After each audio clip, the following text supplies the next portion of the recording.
Nice, fresh pumpkin puree. Today I'm going to show you how to make homemade pumpkin puree. And all you need are pumpkins. And there are specific types of pumpkins that work the best. These are called pie pumpkins. A lot of times they're also called sugar pumpkins. And there's a couple other varieties. And most of the time they are going to be smaller like this. You can pretty much use any pumpkin, even the big ones that you carve, but the puree doesn't wind up tasting as good, and it doesn't blend up as nicely either. So to begin, what I did is I washed and dried these pumpkins. Once again, this is called a pie pumpkin. And also preheat the oven to 350 degrees Fahrenheit or 176 Celsius. And so what we're gonna do is, after you wash them, is we want to put these on their side and cut off the top here. Now it's kind of like wibbly like this, so you can just hold it in place, or what we can do is scrape a little bit of this off. And so it makes it more sturdy.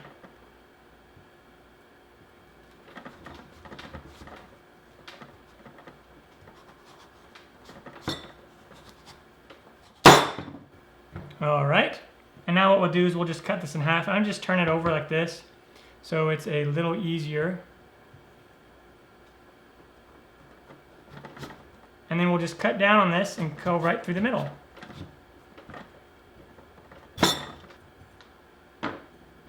Okay, and let's just scrape out the insides along with the little string. And then save those seeds, and you could do roasted pumpkin seeds. I have a recipe for that here on my channel that you can check out. Once you have the inside of the pumpkins clean, what we'll do, we'll take a sheet pan and we'll put these skin side up, and then we will bake these in the oven for 45 minutes to an hour until when you poke it with a fork on all sides, the fork goes in super, so they call it fork tender, like it just goes in really easy. And then when it comes out of the oven, it'll look something like this. And the skin is going to have changed colors to like a dark orangish brownish color. And again, if you come in here with a fork, it's going to be very, very soft. See how soft that is? Very, very soft. Once it cools enough to where you can handle it, we can come in here and start peeling away the skin. Or you can also just turn it over and just scoop it out. And now what I'll do is I'm just gonna come in here with the knife and just go down a little bit. I'm not gonna put any pressure on it. I don't wanna cut my silicone mat at all. And now we wanna blend this up into a puree, and I'm just using my food processor. You could also use a blender. And if you don't have either of those, you could use like a fork. It'll take a little bit more time and be more difficult, but you could just use a fork and do it by hand. Or you could use something like a potato masher. And depending on how big your food processor is and how much pumpkin you do, you might have to do this in stages.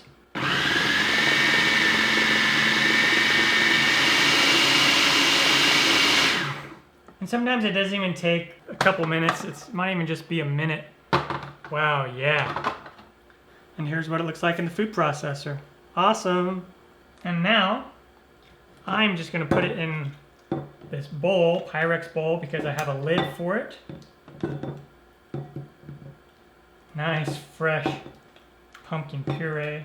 It smells really good. Okay, that's good for now. I'm gonna blend up those other ones.